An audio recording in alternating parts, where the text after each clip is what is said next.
की तरक्की के लिए 74 सालों में हर जमहूरी और फौजी हुकूमत तरक्की के नाम पर धड़ाधड़ कर्ज लेती रही। दर्द बढ़ता गया जूं जूं दवा की।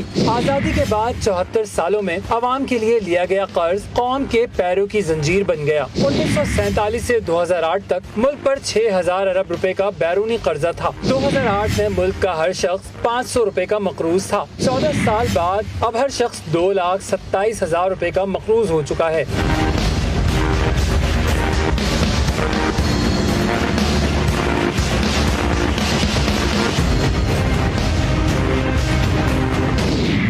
पार्टी के दौर में 161 बिलियन महाना, नून लीग के दौर में 235 बिलियन महाना और पीटीआई के दौर में 540 बिलियन महाना के हिसाब से कर्जे लिए गए। रवा बरस मुल्क पर कर्जों का बोझ 127 बिलियन डॉलर तक पहुंच चुका है। पाकिस्तान के कर्जे मजमूई कौमी पैदावार के तनासुब से 87% तक पहुंच चुके हैं। जंगी बुनियादों पर हुकूमत ने कर्जों से जान छुड़ाने की पॉलिसी वाज़े न की तो सूरत हाल बांग्लादेश जैसी होने का खदशा है।